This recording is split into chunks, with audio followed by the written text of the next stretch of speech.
Warning: the following podcast contains strong language which some listeners may find offensive.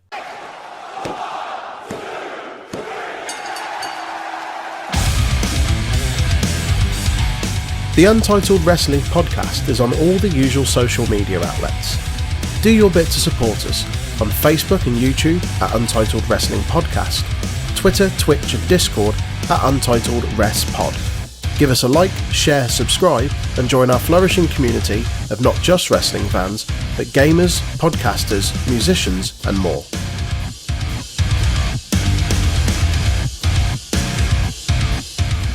Welcome everybody to the first ever UWP NXT 2.0 review. Like NXT 2.0, we will be getting rid of Troy due to injury, and we will be replacing him with some younger talent. Wow. Wow. I mean, to be fair, the way it's going, I'm older than most of the talent in NXT. Fuck's sake. Oh, sorry mate, that hit you in the field there. Yeah, I'm under 6 foot as well, so there's no hope. No hope. Fucking hell. Welcome everyone.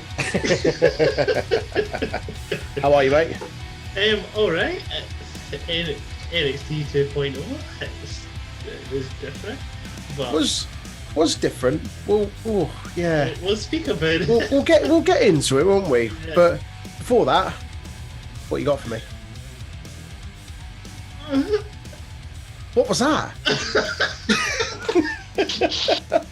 Have you shit the bed again? Have you not got a jingle? I keep forgetting to do this. Well, don't worry about it. I still put your little jingle on there anyway. That's cute. Yeah. Don't you worry, mate. Don't you worry. Right, 14 and 15 we're doing. I say not a lot happens. There's 4 pay-per-views to talk about. Oh. On the 14th in 1992, our husband might be dead. Who knows? Penelope Ford is born. Fuck knows. I mean, where is he? He hasn't been seen in a while. He's not been seen in ages. In 1999, on SmackDown, Vince McMahon beat Triple H to become WWF champion at the age of 54. Jesus wept. The following Monday, at the time, he would just vacate the title. Because, fuck your belt. Yeah. Fuck the lineage. The prestige. Fuck my own belt's lineage that I just won. Not having any of that fun. You did miss out a key birthday for the 14th. Oh, one then. Yeah. 14th of September in 1966. Pauline Grant's born. My mother. That's right. Happy birthday. Right. Okay. Happy birthday, Troy's mother. In 2008, it's the only show we've got for the 14th. TNA, No Surrender, Troy. It's your favorite. God. What year is this from? It's 2008, so it shouldn't be too bad. Oh, no, it should be okay. It was just before. Just before the dark times, the bad times. Yeah. First match, the Prince Justice Brotherhood defeated the Rock and Raven faction. Right.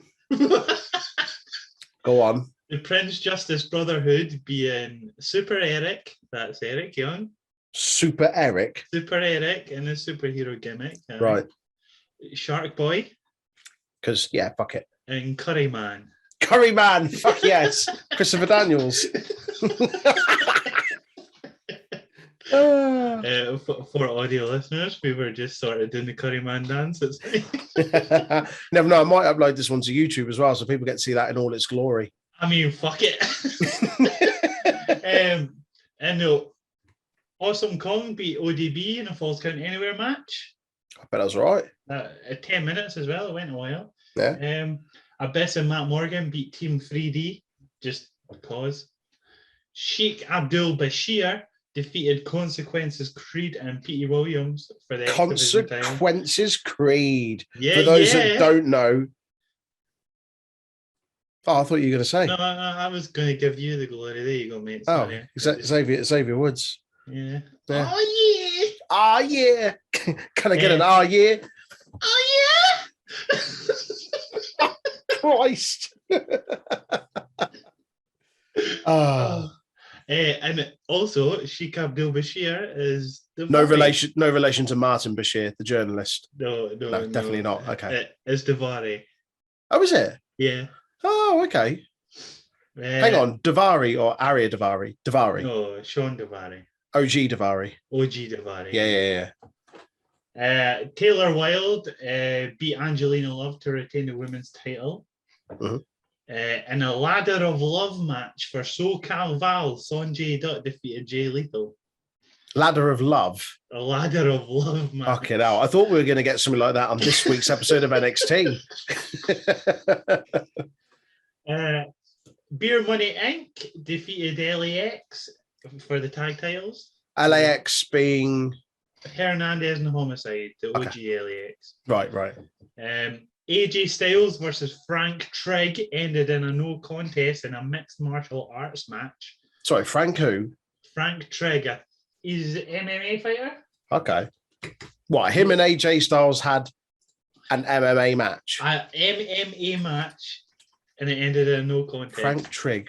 Let's have a look. I assume it was worked. I can't remember for the life of me. He looks like this. So this is fucking hilarious. This first picture that I've brought up of Frank Treg, he's in a suit, a white shirt.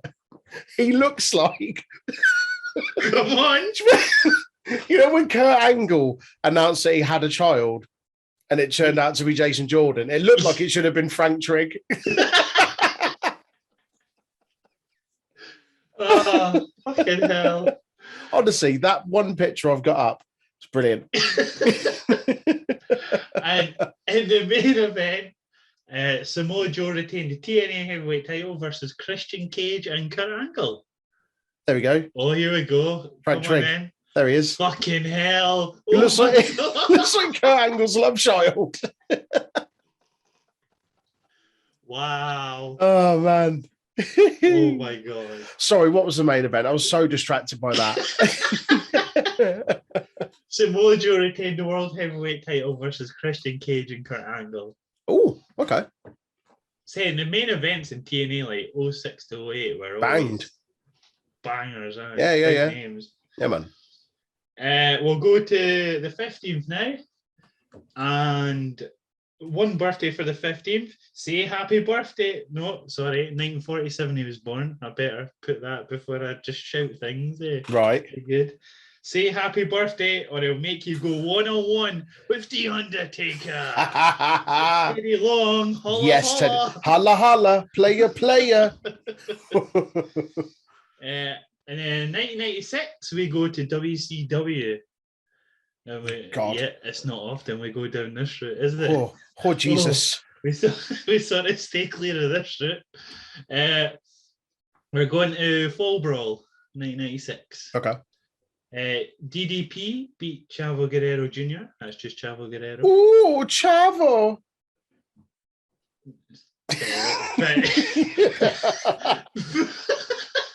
Fucking hell. Dead air, mate. Dead air. Oh, no. He's overrated. Overrated? Overrated. Yeah, no, I'd agree. Yeah. I'd agree. Oh well. Yeah, he's overrated. Wait, get it up here. Get out of yours. There's very few things we agree on in wrestling, Aaron, but that is one of them. Chavo Guerrero can get in the bin. You can get in the bin. SmackDown 6. Get out. SmackDown shits. Am I right?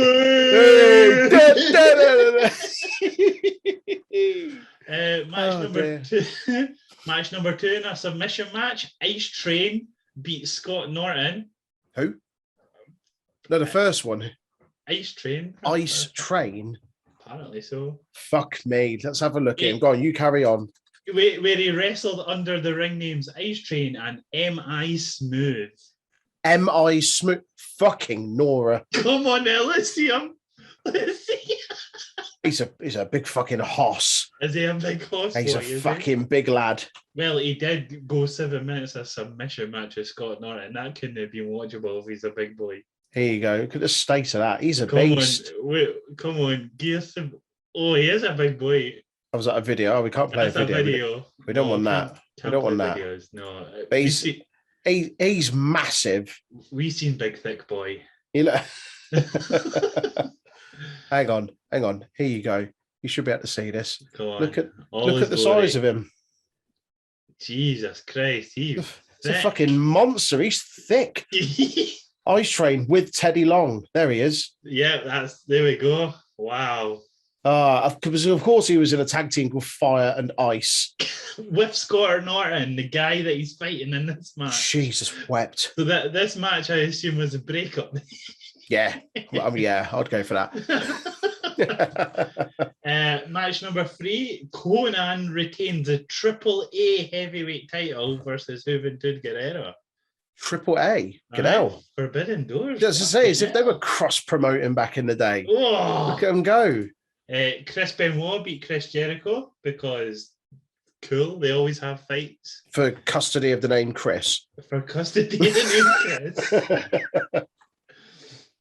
Rey Mysterio Jr. beat Super Calo for the Cruiserweight title. Right. Super Calo, I couldn't tell you he is. Some boy. Some boy. Harlem. Just a guy. Just a guy. Just some lad. Probably in a mask. Just assuming a mask. Harlem Heat retained the WCW World Tag Titles against the Nasty Boys. Quite right, because they are the drizzling shits. Oh, the Nasty Boys. I hate the Nasty Boys. Why? Sags and knobs. They just look so awful and not the best, are they? Decrepit. Well, right. I mean, they are now, but back in the day, they looked old and decrepit before. I was gonna get a picture up just to remind myself of the Nasty Boys. Yeah, yeah. No, you're right. They had some fucking awful haircuts. Yeah, they're like 40-year-olds trying to like get into schools and have girlfriends that are still at school. So that's Jerry Lawler territory. Come on, move on. I know this because, like you, I've just started watching the Attitude Era back. Yeah. My God, it's good, ain't it? Is it? There's a lot of shit to wade through in the Attitude Era. Yep. Honestly, we could do a series of episodes on that about how highly regarded the Attitude Era is kind of held, but actually the amount of detritus that you've got to wade through to get to some of those good bits. We'll do an 18+ review of Jerry Lawler quotes from the Attitude Era. Definitely not. If we do, you can do that one on your own. Just be you talking to yourself. Me just saying a quote, pissing myself halfway through each one. Next up, the Giant defeats Randy Savage. The Giant being Paul White. Yeah. Not the Big Show. No BS. The Andre's son, the Giant. Andre's son. Fuck off. I know. I remember they gave him that. Jesus wept. Mate, he won the title in his first ever match against Hogan. Of course he did. And in the main event, NWO, which was Hollywood Hogan, Scott Hall and Kevin Nash, defeated Team WCW. There was NWO Sting in that team as well, sorry. Defeated Team WCW, Lex Luger, Ric Flair, Arn Anderson, and Sting. Not NWO Sting, just Sting. Hey. There was NWO Sting and there was normal Sting. Oh, I can't keep up with this nonsense. It's just one guy. Good. The man called Sting. The man called Sting. He's a man called Sting. The man NWO called Sting. Don't forget Wolfpack Sting. Wolfpack Sting. Fucking hell. There's also WWE Sting. And there's AEW Sting. AEW Sting. It's a lot of Sting. Old Daddy Sting in AEW. Cool Whip Sting. Cool Whip. Oh, I hope you're ready for the names this week. Oh, gosh. Oh, Jesus. In 2013, WWE presents Night of Champions 2013. So I just said 2013. Because, yeah. Just thought I'd emphasize. I was expecting you to say like 2016 or something. It didn't even happen then. Or did it? I can't remember. I don't know.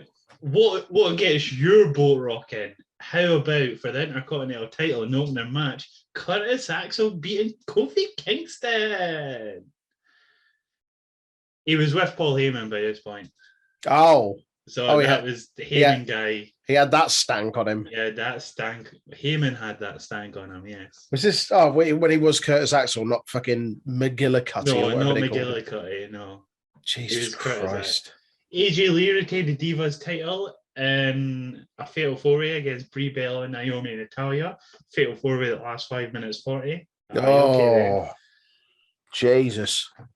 That's shocking. Rob Van Dam with Ricardo Rodriguez defeated Alberto Del Rio by DQ for the world title. So he didn't win the title, but...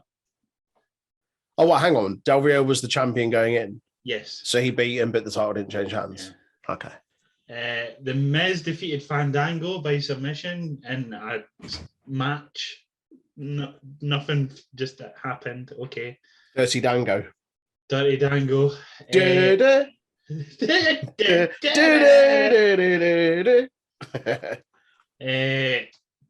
Curtis Axel and Paul Heyman beat CM Punk in a no DQ handicap elimination match. Sorry, what? Yeah, the same card. Curtis Axel and Paul Heyman defeated CM Punk in a no DQ handicap elimination match. Well, fuck. 15 minutes that went for. And a match that had Curtis Axel and Paul Heyman in it. Oh, kid owl. What was going on? Oh. As if Paul Heyman and Curtis Axel putting on a 15-minute clinic. Dean Ambrose beat Dolph Ziggler for the US title. The Shield's Roman Reigns and Seth Rollins beat the Primetime Players to retain the tag titles. And in the main event, Daniel Bryan beat Randy Orton for the WWE Championship. Oh, was that at the end where Trips fucked him over? Or was that at SummerSlam? That's SummerSlam. Okay. That's SummerSlam. Nice. Yeah. And finally, WWE presents in 2019 Clash of Champions. Oh, this is detritus, mate. Oh. Was it WCW that owned Night of Champions? And then they changed it to Clash or what? Because Clash of the Champions was WCW had Clash of the Champions. Yeah. And then WWE had Clash of Champions and then Night of Champions. Or it was Night of Champions first. That was it. Okay. Yeah. But because it's WCW, they have to change it a bit. Can't have now they've got Clash of Champions Gold Rush. Gold Rush. I didn't see the sense in that. I'll be honest, I don't see a sense in a lot of what they do. Yeah. Don't worry about it, mate. Don't worry about it. On pre-shows, because pre-show matches usually bang, but no one really cares about them. Drew Gulak beat Humberto Carrillo and Lindsay Dorado for the Cruiserweight title, triple threat. Can't remember that for the life of me. No. 11 minutes it went too as well. So it went a fair while. I mean, there was no one in the arena to watch it. Well, that's true. I hate that they do that. Like, well, they used to, like, reducing the Cruiserweight title to the opening, like the pre-show rather. Yeah. Like, they did it at Mania, didn't they, for Pac and Austin Aries? Hence why Pac. And then Pac left and was just like, you didn't even include me on the fucking DVD. Yeah. That's shitty. The same reason Austin Aries left as well. Yeah, I don't want to shout his name too much because don't say it too loud. It's like the Babadook. I mean,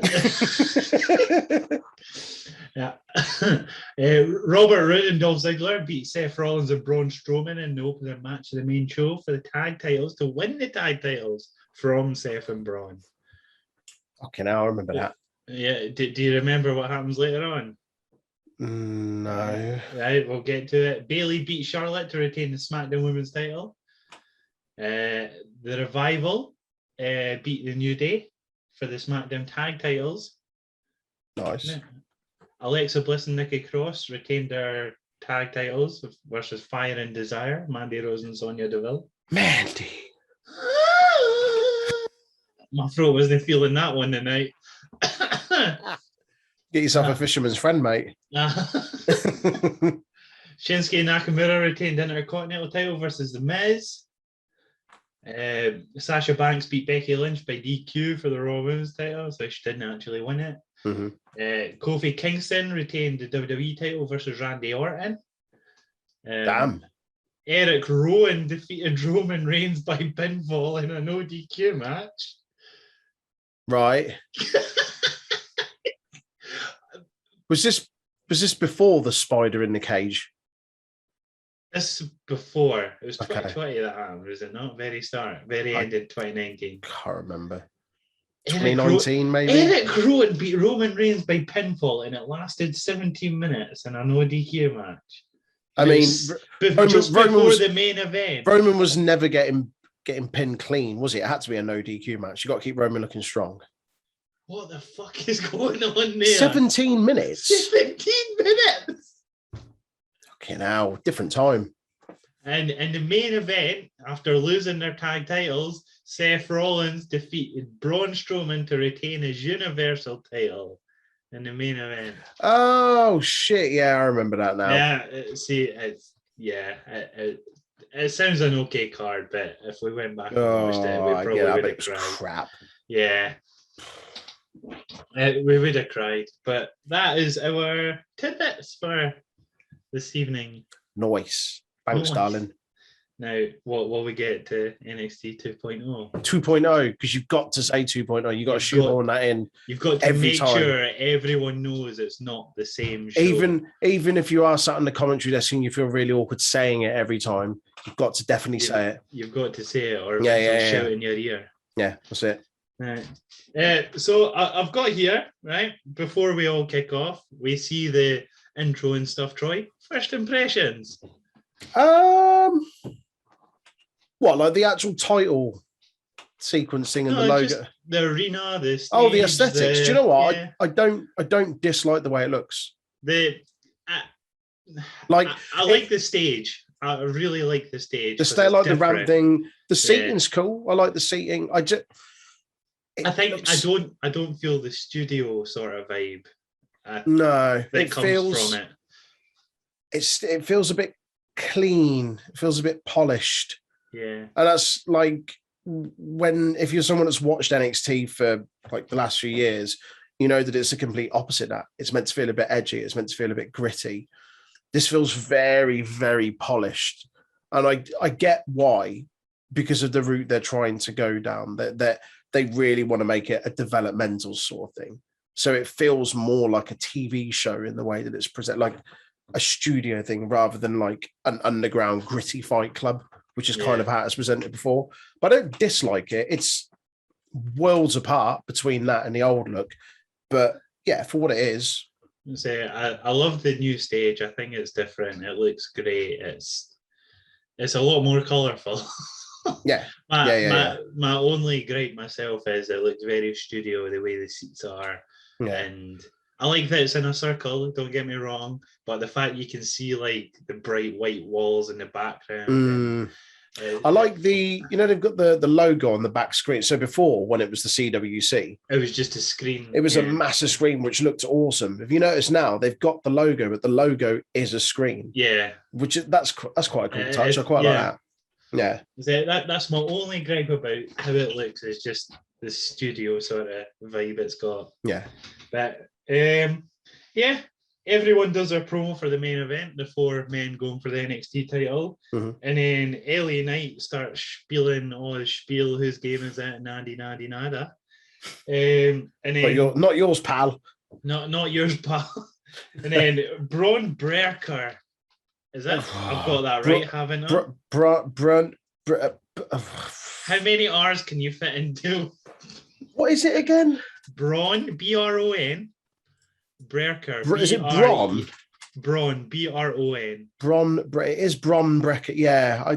Brecker. There's like an extra R before the K, is there not? No, it's 2 Ks. 2 Ks, right? Yeah. Right, I think it's meant to sound like Bone Breaker.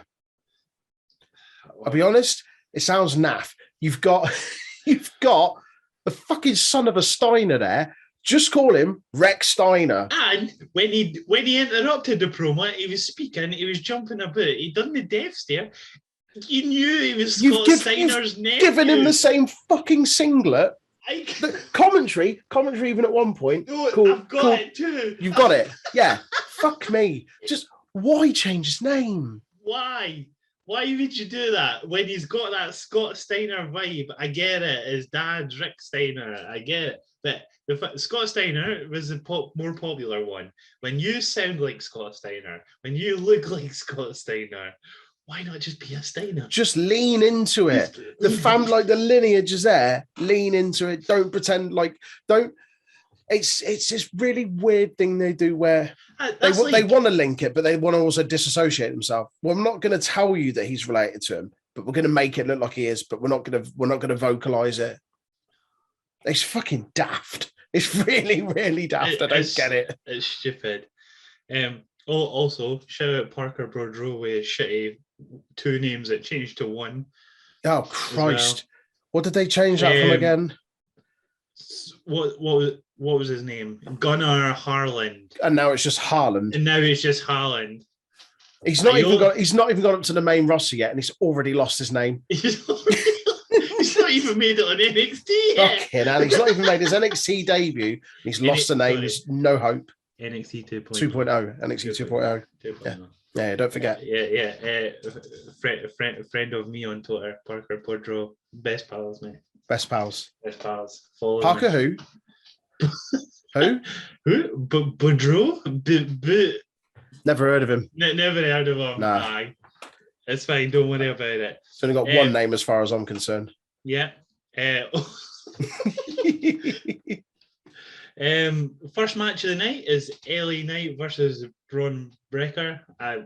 Why is Ellie Knight doing double duty? I don't know. This is really weird because, finishing a match, Bron wins. Yeah, but I don't have much. No, I mean it was. So. It kind of felt. What have I written here? Also Bron, they mention, is from Atlanta, Georgia. So it must be a thing where everyone in Atlanta, Georgia gets the same tattoo. Because him and Goldberg have got identical tattoos. Wow.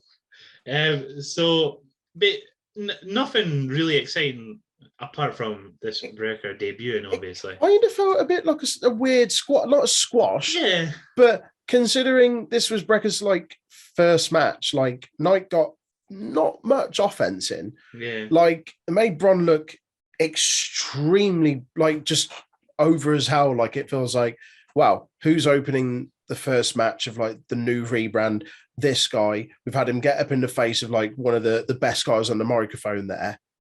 And we'll get to it later as well as another moment where he appears, and it's just well, you're pushing this guy to the moon. No pun intended.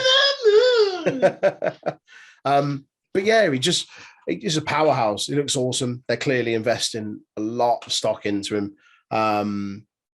But yeah, we mentioned a minute ago about how they don't want to recognize the fact that he's a Steiner, but they'll dress him up like one. And even commentary call him, what was it? Vic Joseph goes, dog-faced gremlin mentality. Yeah, he's got a dog-faced gremlin mentality. That's fucking daft. He's just lost his fucking monthly wage for that. Don't associate him with his dad.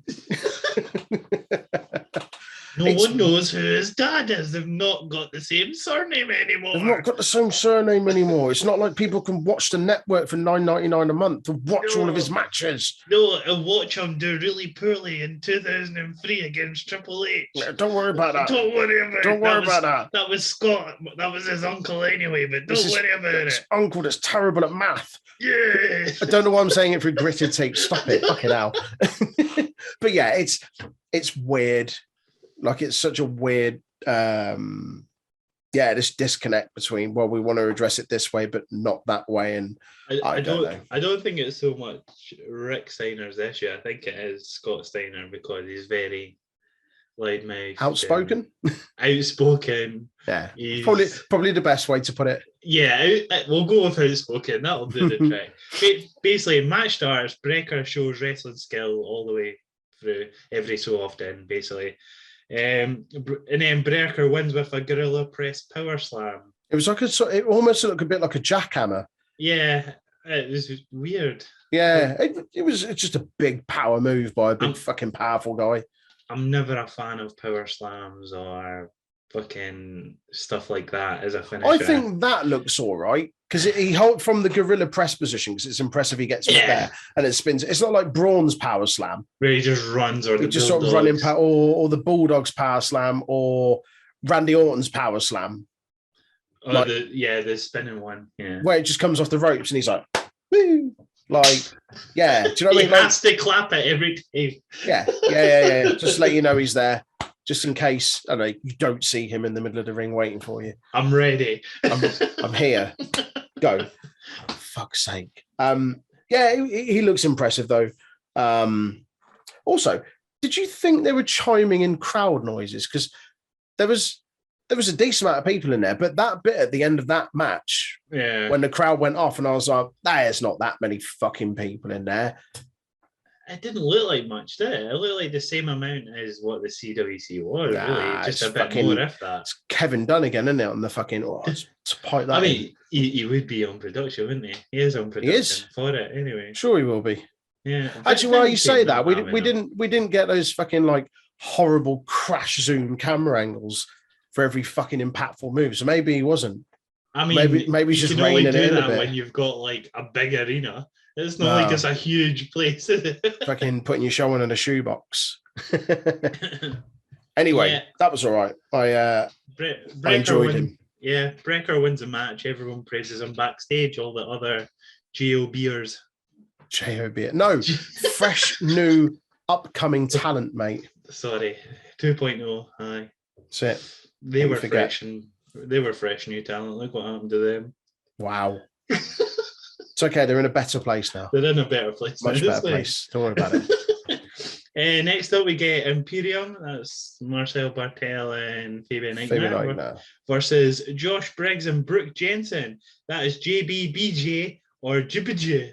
Jibbajay. Sounds like Chuppa Chups. Chuppa Chups. Jibbajay. Do you know what was nice though? Like a new pairing in the tag division. Yeah, like Josh Briggs wasn't doing much, was he? But he was in the breakout tournament, and that was it, really. Yeah. But yeah, it's cool. New tag pairing.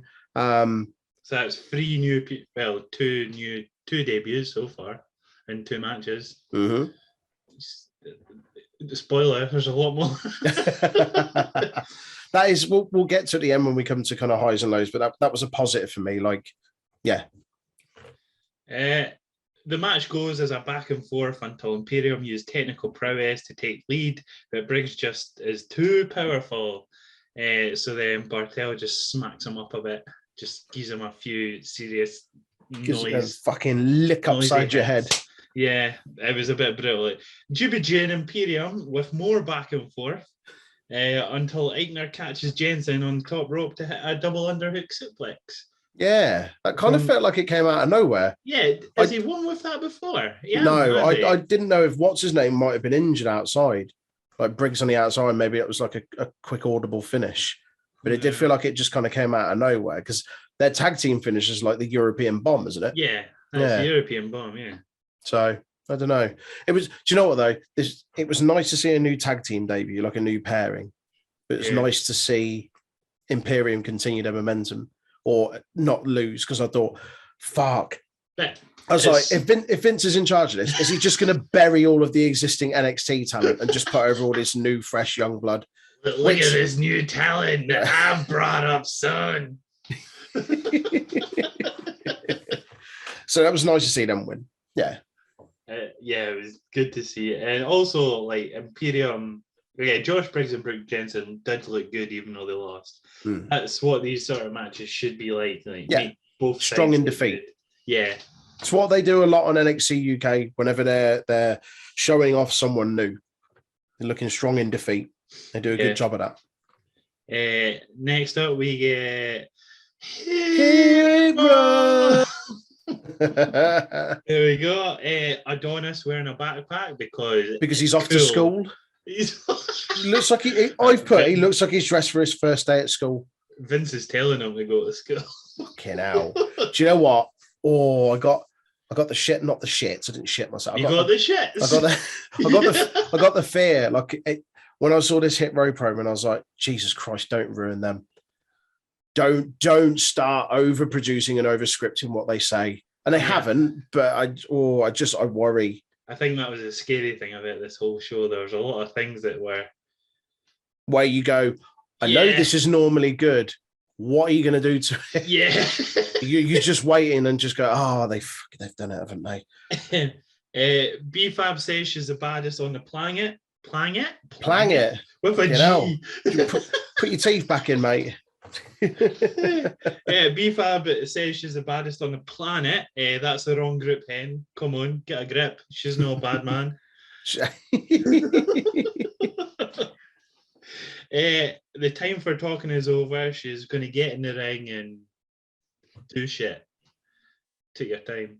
Because, yeah, I mean, to be fair, like, it has taken time. I felt like they might have had her appear in ring quite a while ago.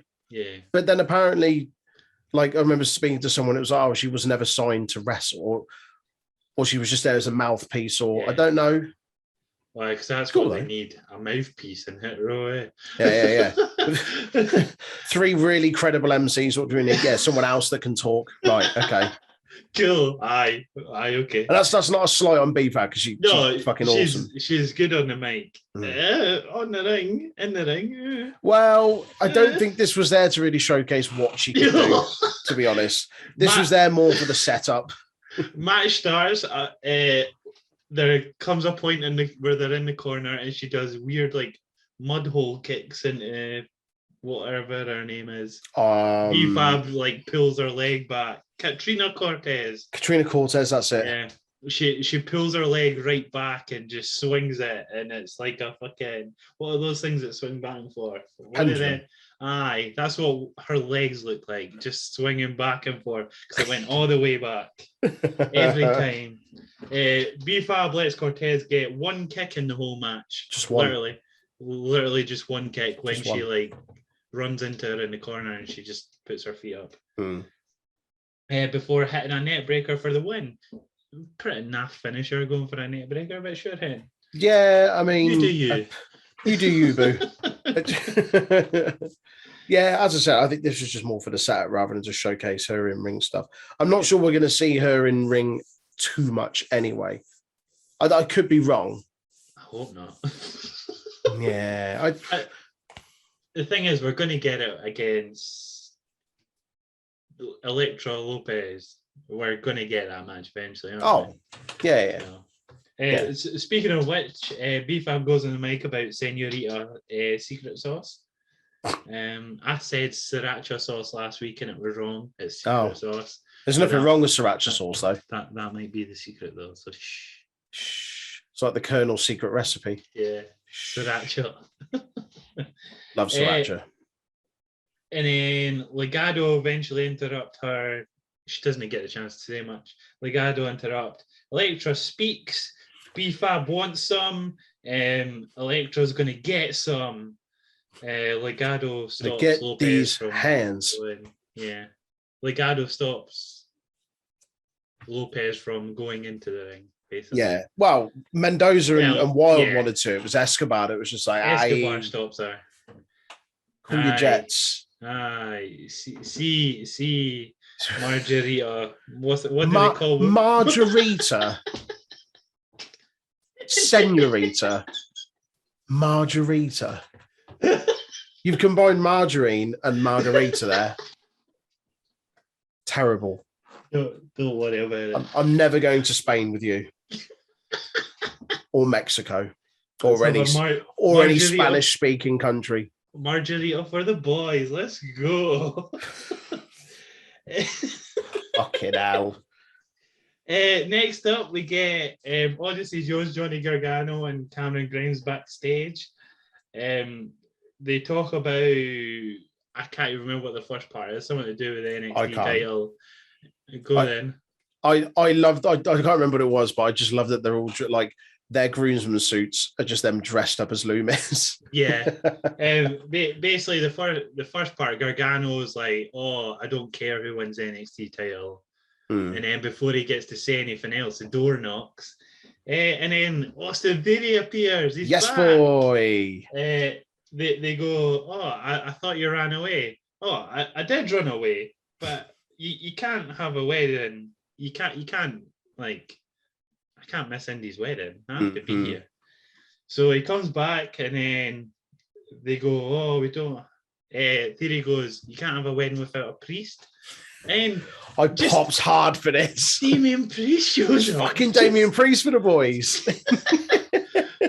That was awesome. Vince McMahon showing he's in charge, like, hey, I know I brought you up, but you're coming back down for a one show. All right. I thought this was awesome. Johnny's reaction was like, he's not even a real priest. Oh, wow. He's like, did he say something about there being a free bar? He's like, I'm only here for a party. Yeah. He's like, yeah, the drinks are paid for or something, and just gives him like a glass of bubbles. The pop that got just saying that. Mate, the crowd were hot for that. That was awesome. What? Priest is well over. Oh. Damien Priest confirmed Raw. Better start using them more on Raw then, eh? Fucking best be. That's your US champion. I loved it if he'd have walked in with his belt as well. I know, it would have been good. Yeah. And then eventually at the end of the segment, Johnny Gargano and Austin Theory hug. They go nice. for the clap, but Johnny goes, nah. Hang on, can we do that on here? If you go the other way, yeah. On my screen, if you go the other way. But... Oh, on mine it's that way. Oh, what, do you need me to go that way? It's okay, mate. Yeah, there you go. See, that's better. And then... Yeah, that's that segment. And then next up, we get Carmelo Hayes with a new guy called fucking Trick Williams. What a name. Trick Williams. If I don't see a backflip, I'm disappointed. Mate, you seen the size of him? He ain't backflipping. He's a fucking big old hoss. He's massive. He's not even thick. He's just lean as fuck. Just lean. He looks like a basketball player. Yeah. He's tall and fucking lean. Basically, Carmelo Hayes goes on the mic about winning the breakout tournament, and then Trick has the gift of the gab, gift of the jab. Honestly, I've written. You might know what that was a load of shit. I don't know what he's saying. Yeah, gift of the gab, gift of the jab. Someone else used that on NXT before you. Don't worry about it. Who said that? Yeah. SAWFT, mate. Oh, was it? Yeah. Oh, gift of the gab, gift of the jab. It also just sounds like something that Muhammad Ali had come out with. It probably was, to be honest. I assume someone said it before, though. But yeah, this Trick Williams lad though, he's absolutely turning on Carmelo Hayes in about a month or so. Oh yeah. Now gets Carmelo over as the ultimate babyface. I've got Trick ass wise. Trick ass Aaron. Come on, English. Come on. Aye. Fucking hell. Should I turn captions and subtitles on? Because I don't know what you're saying. Oh, the first ever podcast where I actually have to have subtitles. Trick asks why he's so humble. He never used to be like this. So then Hayes goes on the mic and goes, yeah, sure. Yeah, actually, you're right. If I pass, it's because I want it back. All that nonsense. Some basketball talk. So that's Carmelo Hayes is a bad heel guy now, right? So, and then Duke Hudson appears, barges through Trick and Hayes as they go up the ramp. He comes down. He shoulder barges them both. Trick says, "This stops today." Trick and Hayes attack Hudson. Hayes has done a face and heel turn quicker than the Big Show because he attacks a heel. It's like that gif of John Cena where his heels just like that on the floor. It's like he went, oh, I'm going to be a bad guy, and then he instantly attacks a bad guy. Like, yeah. This was a bit of an odd segment. Yeah, there was a lot of basketball talk. And there was, and if you don't play basketball, this just goes straight over your head. I had no clue. I was like, cool, sure, passing, shooting, cool. Pish. Next up, we get Dolan and Jane looking at Mandy in a hood. This is the real you.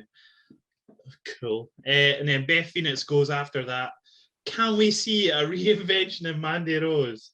Well, now we'll get to it because next up we got Casey can't be fucked with her, and Caden can't be arsed with her versus Gigi Dolan and JC Jane. Wow. You've thought long and hard about these names this week, haven't you? They're tripe. Who are Casey and Caden? Yes. I don't really get them. Exactly. I'm not sure what their thing is. Like, they were showing Shades of Grey a few months ago, and they could have easily been heels. And now I'm not too sure what they are. I don't really get their like character work. Like, commentary always seems to be, they do all this stuff on TikTok. And? That didn't it? You weren't here last week when they brought up, can they transfer the power of their their TikTok? Yeah. Oh my God. Get the fuck out of here. Get it. Get in that door, walk through it. It's no forbidden, so fuck off. You see that bin? Get in it. And you see that cupboard? Get in there and stay in there until you go stale. The match starts. Even Vince doesn't care that he's booked Dunn and Holland to attack Cow Shit Kyle. Shit Kyle. Oh no! Cow shit Kyle. Cow shit Kyle. This is the second time though they've shown. Because initially, in which match was it? It was the first match. It was the very first match. And they were showing Dunn and Holland warming up backstage. And then in this, they show them attacking Kyle. O'Reilly was warming up, and then Dunn and Holland just beat him up. Next up, KK go for their finisher. Mandy appears with a reinvention. She unhoods. Now, see when I dyed my hair pink? Right, yep. When it changed colours multiple times last year. Yeah. Was that me reinventing myself? No, because you're still a dick. Exactly. Mandy Rose is still useless. Pass it on. Whoa! Fucking spicy take. To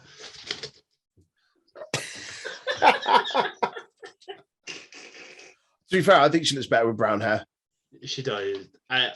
She looks less. She's overdone her makeup a bit, but I'm not asked about that, but her dyeing her hair, it feels like she's, and I could be wrong saying it, but out of that Vince McMahon mold of what a golden diva should look. I know, we know women's wrestler, but I feel like in his mind they're still just divas. Yeah, and it's whilst it's just a hair color change, it won't change anything else, but edgier. Yeah, I guess. Yeah. And she doesn't just sit in that generic gold costume going. Gold costume, like beautiful blonde, and exactly. Like, I think she had a cool look. Yeah, she looked a bit Lara Croftish. She had like the tank top and the cut-offs and the boots and stuff. I was like, it's pretty cool. I'm here for it. It works. Yeah, I don't know what the other two are about. It would have worked better in NXT 1.0, but it would have done. It's fine. That was just called NXT, mate. Don't worry about it. No, there's 1.0. It's in seasons now. Please don't. Don't go back there again. Fucking hell. And then don't go back there. Speaking of people that come in, Saray comes to save the day. Yay, riveting. And then after the break, a six women. I don't know. I'm not assuming. Six.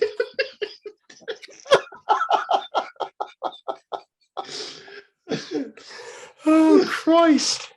6-woman tag match. 6-woman tag match starts. Team Mandy bullies a small woman for most of the match because small women.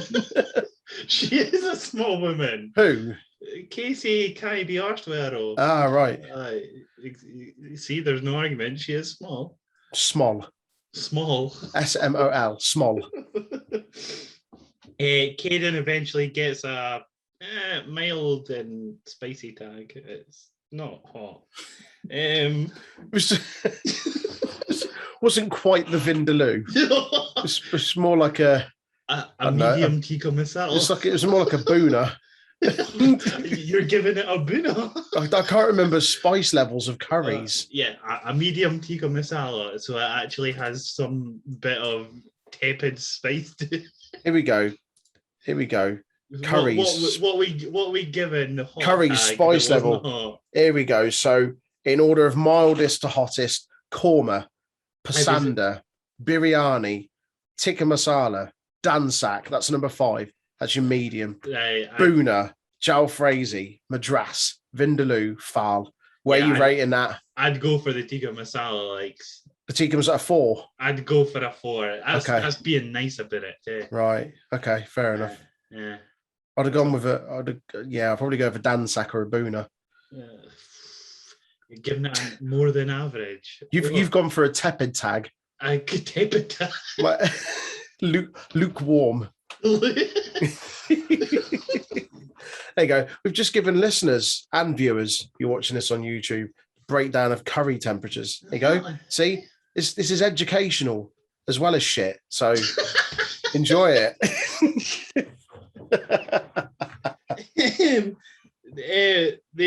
Basically, Karen gets the tikka masala tag. She gets hit almost instantly. They pop shots at each other at one point. All 6 of them run in. Give shots and jabs at each other. Just getting their shiz off. Rose and Saray eventually square off. The crowd chant, "This is awesome. Get in the fucking sea. What are you watching?" That's fucking Kevin Dunn piping that in. Well, it's not, though, because there were people chanting it, by the way. They've obviously been paid off then. The fact that Courtney wasn't even watching it, my girlfriend, and she went, "Are the crowd been taking something?" She wasn't even watching it. Wow. Fucking hell. Have the crowd been taken? Are they on those eckies? All the boys are going to get Pilly Willies on that night. Oh dear. We do not advocate condone getting Pilly Willies. We do not advocate or condone the use of drugs of any kind on this show. Just disclaimer. Apart from vodka. Yeah, you'll get Pilly Willy. It's not good. You'll worry for the next 4 hours, and then once it comes back out, you'll go, "Oh, you didn't disappear. Thank Christ." Wow. Oh God. Let's not go there. It's embarrassing when you're like taking a piss in a club, right? And you're on it. Right. And you're just there like trying to hold on to like the foreskin and Can you not? Move on. Jesus Christ. Fucking hell. Next up, we get Rose hits her pump knee thing for the win on Carter. Pump knee? Her pump knee. I don't know why that's funny. That's what it is. It's a pump knee. I know that's what it is. I don't know why that's funny. She gets a pump knee for the win on Carter. Right. Oh, this has been fucking derailed. Let's just end it now. Next up, Indy Hartwell getting ready. Aye, she looks good for the back. Aye. That sounded pretty creepy. I apologise. It's a bit rough. Next up, there's a new man that comes in William Regal's office. He's here because William Regal gives him the chance of a lifetime. He's been thrown in a deep end because he's replacing Cum Dumpster Kyle as his two. Wow! Oh my God! You've gone to town on these this week, haven't you? Oh, Jesus. This Von Wagner boy's a blessing in disguise. Nate Kyle on the show. Our Lord and Saviour, Von Wagner. Oh, no.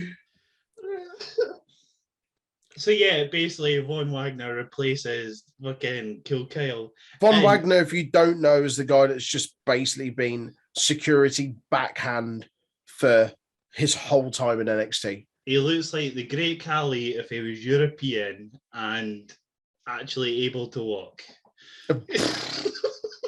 Wow. I mean, did you not see his face? Everything was sticking out from cheekbones to eyebrows to chin. It's exactly like the Great Khali. Just pronounced features. It's okay. all pronounced features, though. Every feature is pronounced. Jesus Christ. You're going in hard this week, aren't you? Sorry, mate. Jesus wept. 2.0. This is Aaran 2.0. I want to see 3.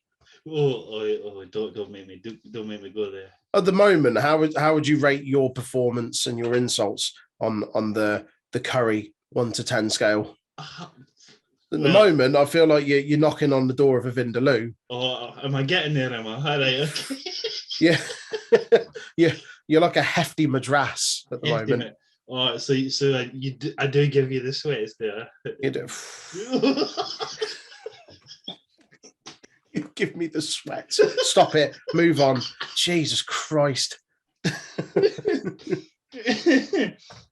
Next up, we get Ridge Holland versus Drake Maverick. One note for this match is squash. Holland does a Walter. That's what you get from me. Holland does a Walter? A Walter. As in what? A murder? Just a murder. A bad murder. A kill. Yeah. Yeah. This is no way to treat Drake Maverick. Fucking hell. He's too old, mate. He's too small. He's too old. Come on. Have him as a manager again, then. He could easily be a manager again. I mean, who was the dude that was on the outside of the ring with him? The boy that he tagged with last week. The cool whip haircut. Yeah, and cost him the match. Oh. So they are like a team, but not a very good one. I see. Oh, it's a shame. Fucking love Drake Maverick. Rockstar Spud. Rockstar Spud, let's go. Yeah, man. Next up, we get Ciampa sitting on a seat. No, he doesn't. It's an interview. I usually complain about sitting on a seat. That's why it's in my head. Yeah, you don't like that. He did it at the start. That's why. Yeah, he did it at the start. Ciampa goes on about winning Goldie back. It's been 980 days since he had her. Fucking hell. Eh. What, 3 years? Yeah. Woo. Damn. And then next up, we get the Diamond Mine. Yes, boy. So, how much was Tyler Rust's salary that they've replaced him with? 3 people. 3 people. Must have been on that Brock Lesnar money. No wonder they fucking binned him off. Okay, now they got the 2 big lads, the Creed brothers. What are they called again? Brutus and Julius. Brutus and Julius. Yeah. Oh, do you know what? They look fucking impressive. They were. Oh, Brutus, the bigger one, is an absolute animal. Like dropping the guy on his head at one point. Their match last week was so much better, by the way. Was it? Yeah. I haven't got around to watching it. The actual debut last week was so much better. I like them. I'm impressed. I like how this Diamond Mine faction is starting to form now. You've got have a faction. Yeah, a proper faction. Yeah. You've got a solid mouthpiece in Bivens. You've got like an established veteran star in Roderick Strong. You've got Hatchiman as the trainer. Unknown, like currently a trainer, but an unknown. And I don't think it'll long before we see him in there. We've got an absolute wrecking ball team like in the Creed brothers. And now they've added a woman as well who looks like she'd box your fucking ears off. Yeah. It's awesome. They're really cool. Before we get into the match, we got some Tony Soprano motherfucker called Tony D'Angelo. Why the face? What have I put here?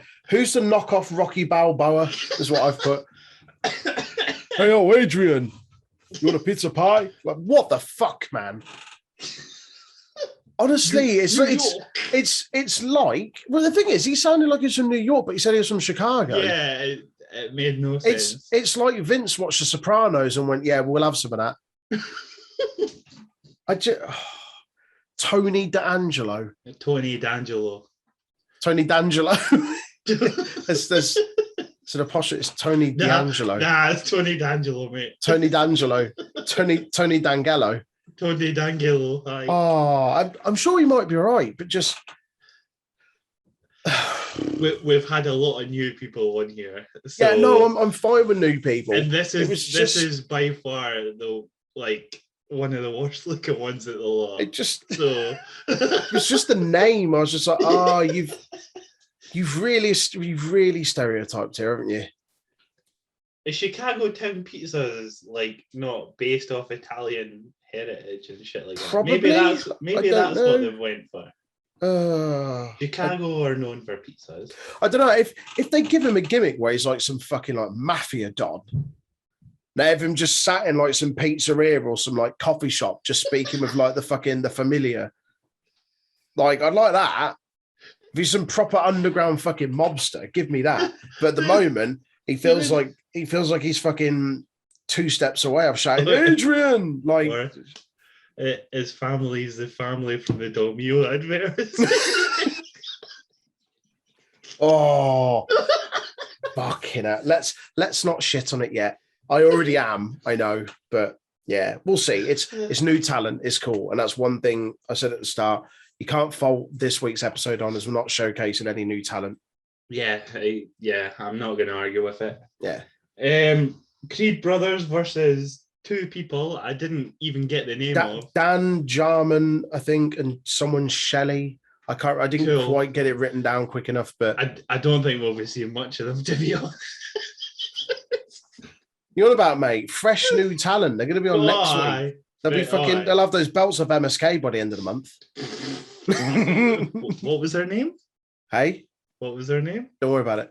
Don't worry about it. Don't worry about it. Okay. Match starts with Brutus killing both men. Julius got bored, so just gets involved without being tagged because fuck it. I love that when they did eventually tag, their way of tagging each other is just literally club each other in the face. Yeah, they done that last week, and because it was the first time we've seen it, we're like, oh, excuse me? They just turned on each other? Oh, no, they're just psyching each other because they're fucking psychopaths. Julius eventually gets the hot tag. It was already hot. It was quite up there before. It was at Vindaloo. Yeah, it was up there on the scale. Julius gets the tag and hits vicious suplexes. He makes his opponent tag his partner. So that was... Oh, yeah. When he makes his opponent tag his partner. Yeah.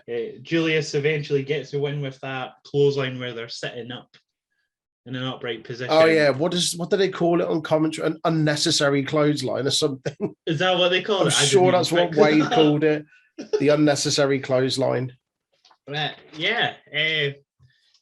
And then next up on the same, Bivens goes on the mic, talks about the faction and how they've brought in a new person called Ivy Niles. That's the name of the woman that came out with them. Yep. She's not eaten a carb since 2005. What's her name? Pack. I mean, she was shredded to She was shredded to fuck, mate. That was brutal. She's from Titan Games as well. Mm-hmm. Now, that's big Dwayne show, isn't it? Big Dwayne show. If non-Americans don't have a clue, it was an American show hosted by The Rock. It was just like Total Wipeout, but serious. Yeah, it was more like it was more proper competitive and serious. What was the one called? Sort of like Ninja Warrior. Aye, yeah. A bit like Ninja Warrior. Actually, a bit like Gladiators. Yeah. Kind of like Gladiator, like one of those endurance strength, but yeah. She looks the part though. She's ripped to hell and she fits right in there. She just looks like a savage. I love the look of this faction now. Yeah. Yeah. That's a serious faction out of all the factions we've got. Yeah. Next up, we get Loomis with his gold drip on because, sexual. Loomis. Loomis coming in at a level of an absolute Vindaloo there, a 9. Just his jacket alone. Straight off the bat. 9. Yeah. Gargano prepping things last minute because it's wedding night, baby. It's wedding because Johnny Gargano's the stress father, isn't he? He's running around like a headless chicken last minute, making sure everything's in place. And then next up we get our main event, which, to be fair, I was quite shocked that this was on last. I thought the wedding was going to be before. Yeah, so did I. I'm glad it wasn't though, because yeah. The match starts. Dunn's. We've got Pete Dunne, Thomas O. Hi, Thomas O. Thomas Ciampa. Thomas Ciampa. Tommaso Ciampa. Lanite. Lacanite. Aye. Lacanite. And then something Wagner, whatever his name was. Von Wagner. Von Wagner. My hero. Was it Van Wagner? Von Wagner. I don't know. Von Wagner, it's fine. He's my hero, Troy. It's fine. Pete Dunne slows Wagner down, giving us a Pete Dunne Ciampa face-off.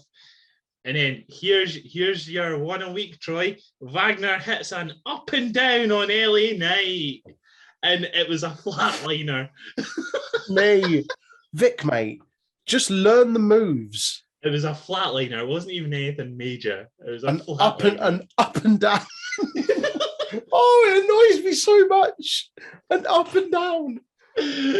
Like your tag team champions have got an actual finisher, and you're still calling it an up and down. They've been there months, mate.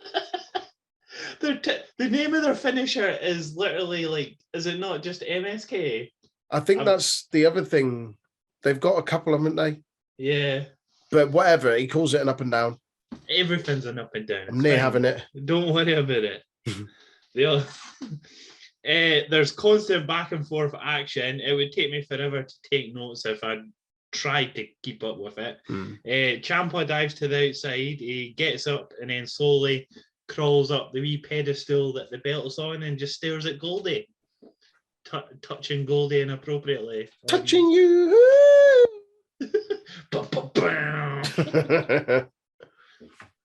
There's more constant action ensues.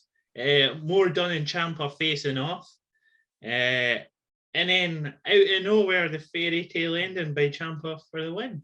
It was quite sudden. There wasn't really a build-up. For a fatal four-way championship match, it's pretty disappointing. It was quite tepid, wasn't it? It was for quite me, biryani. It had, it was a bit of a biryani. It was quite biryani. It was, it had a bit of that Vince stink on it.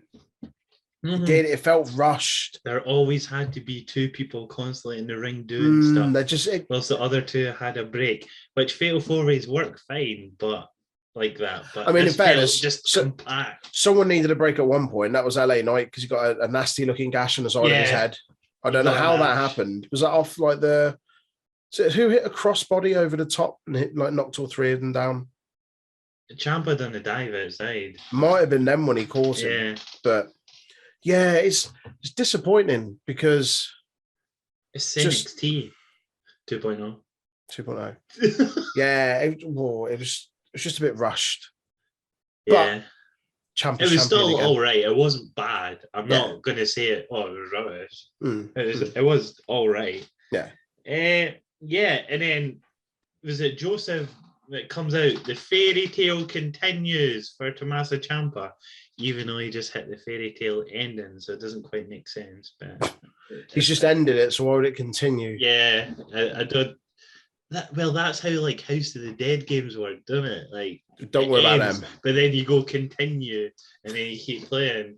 See, surprised he didn't call it the up and down. At least he got the name right. The up and down. Let's go. Up and down. And then finally on the show, it's wedding time, baby. Yeah, boy. Yeah. We have people coming out, and then the grizzled young veterans come out. This is so funny. They don't think the wedding will happen. Loomis will start a fight. Yeah, and then there's Jiro in full gear. Full ring gear. Full ring gear. No one else. That jacket was sublime. It was. It just looked like it looked like that fruit and veg market that they hosted that weird Japanese show you watched. Yeah. Wow! Don't disrespect FMW like that. It disrespected itself. FMW-Extreme. It disrespected itself when it had a grown man shove a baguette up someone else's back end. You're speaking like you've seen this show. I don't need to see it. I don't need to see it. Full on nonsense. Oh, you need to see it. Honestly, if you haven't watched it, anyone listening, go watch it. Just specifically 2 matches, because someone gets a baguette up their bum. The ref gets a baguette up their bum specifically. After a lot of teasing of baguettes up bums. As if there was a build up to it. The thing is, in the match, right, you had Kikutaru, who's like quite a big guy with a mask on that just looks funny. And then his granddad with a walking stick, and he got the hot tag and he went, it was great, mate. And then the match at the end where you couldn't see the match halfway through because bang! There was so much fucking smoke. Jesus. Anyway, the wedding. Wedding. Sidetrack with baguettes. And then Loomis awaits his bride, is how it goes. And the fact his name is Dexter Gaylord Loomis. So what film is it? Oh, is it the Ben Stiller one where he's called Gaylord Fucker? Oh, Meet the Fuckers. Meet the Fuckers. Yeah. Yeah, Meet the Fuckers. This whole thing was absolute gold. In short, I loved it. What didn't you like about it? Oh, right. Johnny goes, you have the rings, and then Austin Theory goes, we're in a ring. Brilliant. Love that. Jokes. Jokes for days. That comedy, though. Oh. That's the kind of child level humor I'd expect from you, Aaron. Rude.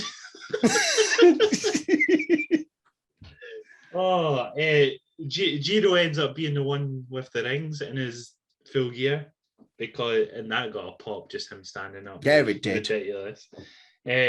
Everyone holds their hand up to stop the wedding until Loomis shows his axe on the inside of his body. That was fucking hilarious. Yeah.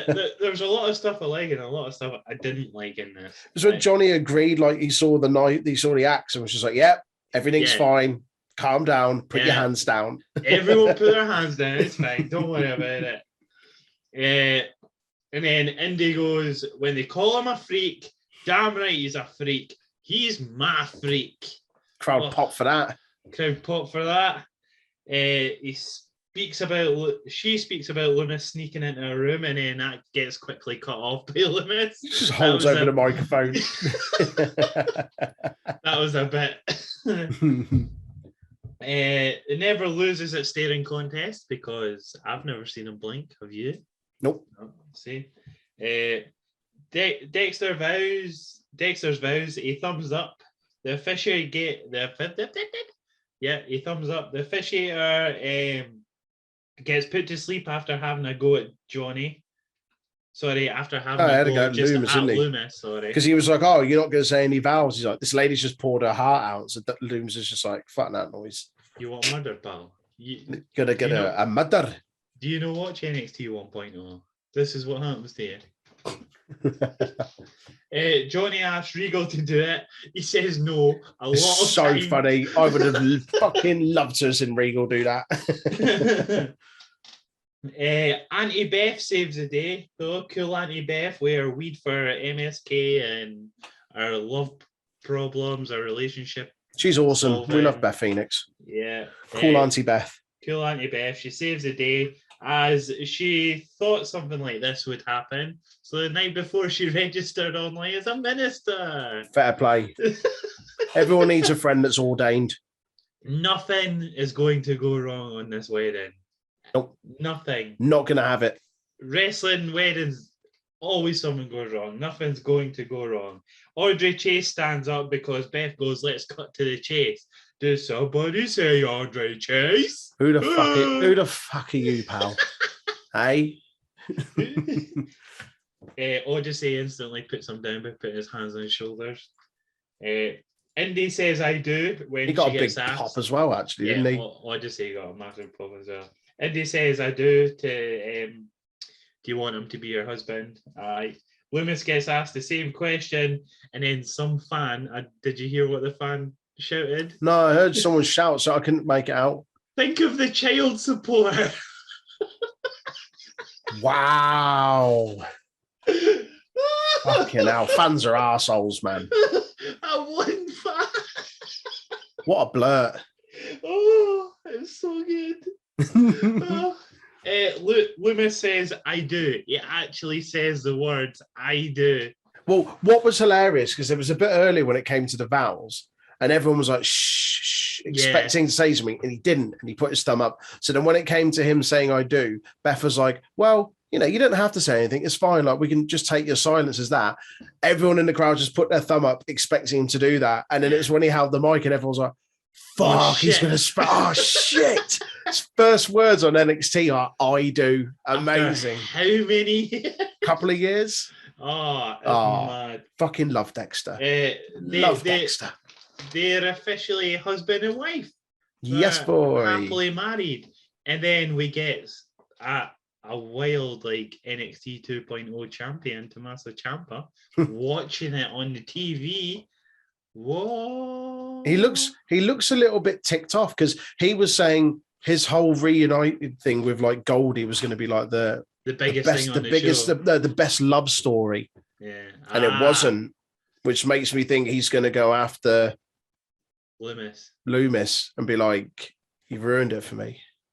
Then what does that do with Gargano then? Because he's there as well. He is, yeah. But then who else appears? A wild Bron Breakker. Bron Breakker. That's cool. He says congrats, they shake hands, they don't let go, and they stare. Yeah, and then they have a weird... Yeah. My sinuses are fucked, so I'm yeah. not even going to attempt it. Well, that's what it sounded like. It was... Basically, it was horrible to hear. Yeah. If you were blind watching that episode, ugh. What are you doing?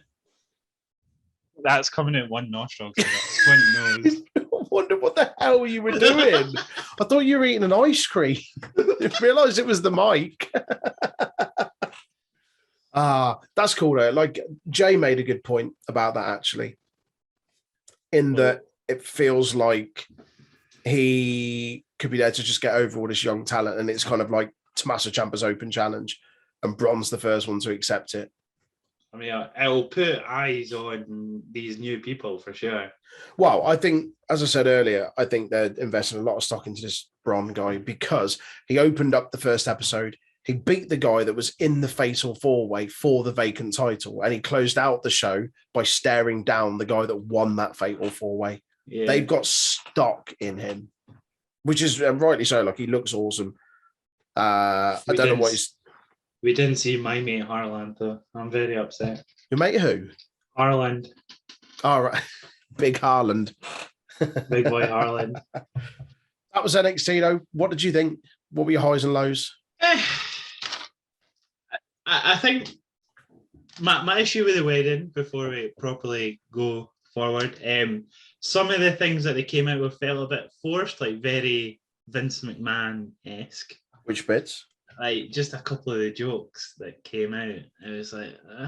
Was it not just meant to be deliberately hokey? I know it was maybe cheesy and stuff, but that you can overdo it a bit. I like my cheese, just not strong.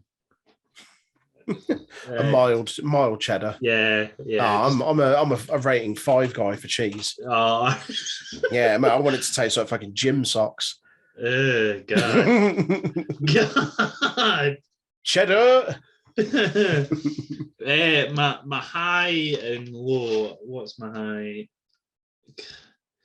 There's a lot of stuff that happened on the show because it was the first 2.0 show, but nothing big happened. I wouldn't say. I mean, there was a marriage. There was a marriage that went off without a hitch. That's never happened in WWE. Never happened. Never.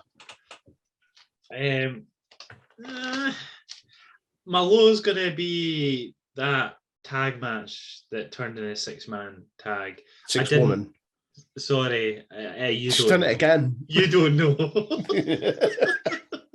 don't know. I'm not judging. Prove it. I'm not discriminating. Right. That was your low. Yeah, because I have like almost a full page of notes that I didn't want to write because I'm not invested in any 6 of these women. I don't care for any of these 6 women.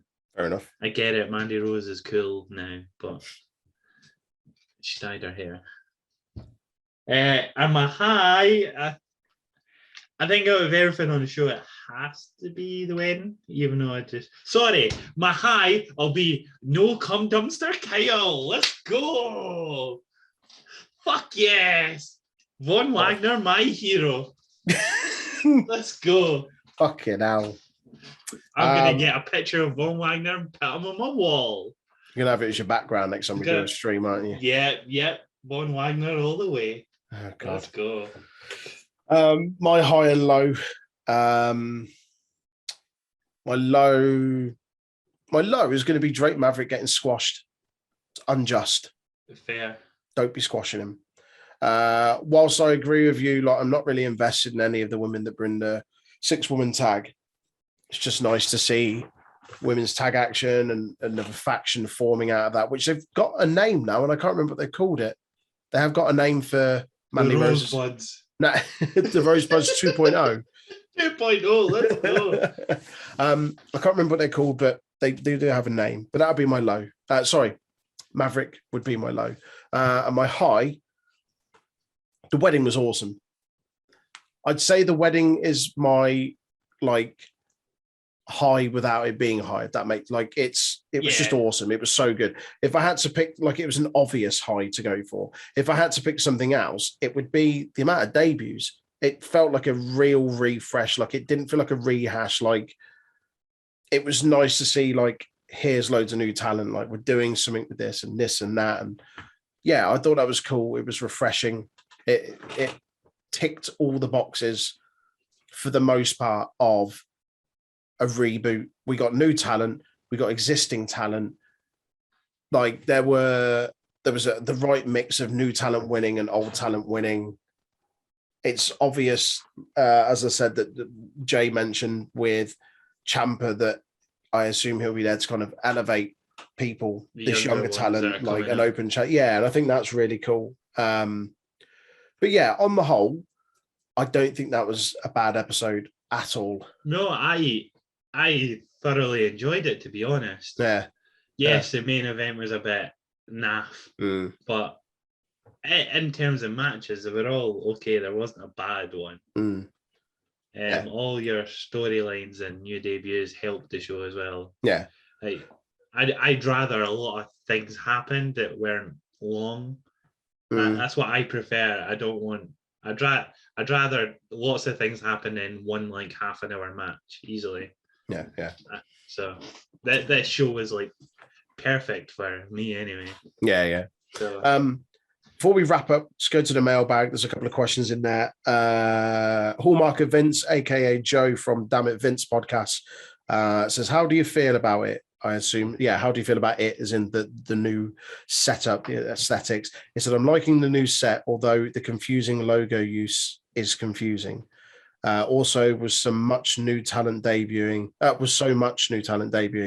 Where do you see them in, say, 6 months' time?" We'll be binning off Ciampa. We've already binned off Joe. We've already binned off Thatcher. Maverick's about to get binned off. It does feel like that, doesn't it? Like they're kind of getting rid of the old guard. Yeah. Yeah. I say a lot of new debuts on the starting show and through time. It's going to look very, very different. If Vince wants these new boys to be the stars, he's going to make them the stars, whether we like it or not. The thing is, it's how they do it. Yeah. Vince could just be like, "Yep, this is the new guy. You're out." Blah blah blah. Whilst that would be a shame to see a lot of this current crop of people not be there anymore, I don't have all the faith in the world in Vince to do it. But I don't know. I always want to try and remain hopeful and optimistic, and it's difficult as a wrestling fan. Certainly, watching WWE, it is difficult to do that. But yeah, I think in 6 months' time, it's going to look very different. Like in terms of roster, yeah. I feel like the only people that are on it at the moment that could still be about 6 months' time, Pete Dunne's just re-signed, isn't he, for 3 years? Aye, but he's only, what, 28? That's what I mean. Him, So, yeah. Kyle O'Reilly, maybe. Like, how old is Kyle O'Reilly? Like around 30, early 30s? He must be early 30s. Yeah. I'm on it. Ridge Holland, like a few people, but yeah, I think there's big changes coming. We'll see. 34 Kyle is. Oh, okay. His second name's Greenwood. That's so dull. Oh, mate. Next question. Jay says, who will you be keeping your eye on? I think we both have to say Diamond Mine, purely for Brutus and Julius. Yeah. I think that's a given. Diamond Mine, absolutely. I'd also say Odyssey Jones. Yeah, Odyssey Jones. As I've stated, I still want to see Holland because he's meant to be the next big thing. But I was saying he was doing a lot of photo shoots this weekend, by the way. It was. So I don't know why he wasn't on the show, to be honest. Soon, mate. Soon. Like I literally watched the show expecting him to just show up, to be one of these like new people that were in it. But, it will be. Thing is, I think they've got an awful lot of talent that they haven't debuted that it's just been sat in the back. I think over the coming weeks we're just going to get like week people after in, week. people out. Yeah. On the Twitter, Jackson Staxon, my man Dan, says, I want to know what the big dog and Aaron think of Steiner not using the Steiner name and going with Bron Breakker. And then in response to that, also, what are the odds of him ever using a maths equation in a promo? I say the chances of that are quite high. 66 and 2/3. Yeah, ultimately it's just a name. Like, as long as he looks good in the ring, I'm not really asked what his name is. I say that I went on quite the rant at the start of this episode, and it is nonsense that they haven't lent into the fact that he's a Steiner. But if they're trying to distance themselves from Scott, Mr. Outspoken Scott Steiner, I do get it. But to change it like twice as well within like, well, not twice. They changed it. It was Rex something Steiner, was it not? Wasn't it Rex Steiner? I think it was, yeah. Rex. Yeah. Steiner. It was, yeah. Because his surname is Rex Steiner. So they just had Rex Steiner. That's literally what Vince did to his dad. Mental. He split up Rick Steiner to Rick Steiner. Like, come on. Do the exact same. It still sounds the same. Yeah. So in answer to your question, Dan, yeah, pretty ticked off that they gave him a nonsense fucking name. But the thing is, his music as well had like a siren. Had the siren, had the police tape and everything. Who else had the siren? Oh, Uncle Scott. Fuck me. Just, like, either you want to address it or you don't. you can't sit in the middle. There's no in between here. Fucking hell. And Jay, in response to the chances of him using some Steiner math, he says 141 and 2/3% chance. It's so good. Sensational. That was NXT 2.0, guys. Thanks for joining. It wasn't as bad as we thought it might be. No, I still enjoyed it thoroughly more than Raw and SmackDown. So yeah. I'm saying that like I've totally been watching Raw and SmackDown. Big things on this week's Raw, mate. Big things. Right, hold on. One big thing happened on Raw, and the rest was still the same. Come on. That was the biggest thing. Yeah, overshadowed the show. It's fine. Aye, okay. Aye. Anyway, if you want to let us know what you thought of the show, give us a shout on Discord and Twitter at Untitled Rest Pod. We've been the Untitled Wrestling Podcast. I've been Troy, and that's been Aaron. Catch you next time. Bye. One wrestler was deathly allergic to chocolate. Thankfully, WWE's caterers made a warning sign that read, "Coco, beware." Piss off. You must love this podcast housing, the Untitled Wrestling Podcast Housing.